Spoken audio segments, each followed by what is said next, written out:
Hello বন্ধুরা, কেমন আছো? আজকে আমরা এসে গেছি ডিজনির প্যারেডে। আর দেখতেই পাচ্ছ সামনে আশমি।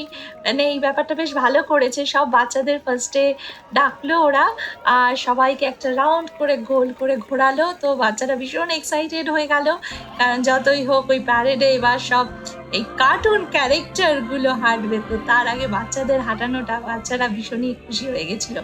আর ক্যারেক্টারগুলো তো অসাধারণ। এই ক্যাসেলের সামনে হচ্ছিল প্যারেডটা, মানে যেন মনে হচ্ছে আমিও আশমির সাথে বাচ্চা হয়ে গেছিলাম।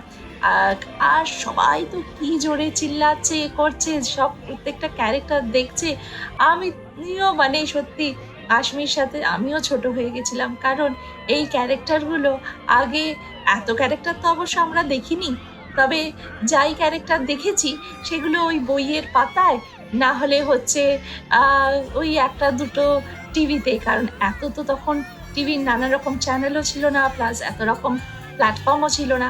ওই একটা দুটো কার্টুন দেখতাম, তাই আমরা খুশি হয়ে যেতাম। তো সেইগুলোই যেন মনে হচ্ছে, কিছু কিছু দেখছি যখন সেইগুলো মনে পড়ছে, আর মানে মনটা এত ভালো লাগছে।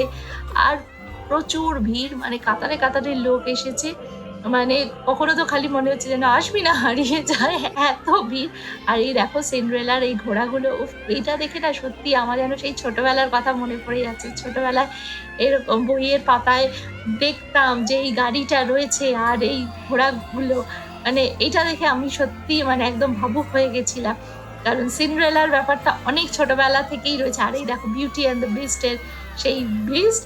তো এটা মানে যেন কিছু কিছু ক্যারেক্টার আমি রিকল করতে পারছিলাম, আর ভীষণ মানে পুরোনো দিনের স্মৃতি ফিরে মানে মনে পড়ে যাচ্ছিল আর কি। আর আশমি তো মানে সে চেঁচিয়ে যাচ্ছে প্রত্যেকটা ক্যারেক্টার দেখে, প্রত্যেকটা নাম মুখস্থ।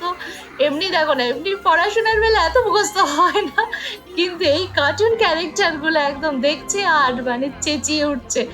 তো তোমাদের এই প্যারেডটা কেমন লাগলো জানিও। ভিডিওটা ভালো লাগলে অনেক অনেক শেয়ার করো, লাইক করো আর কমেন্টস দিও।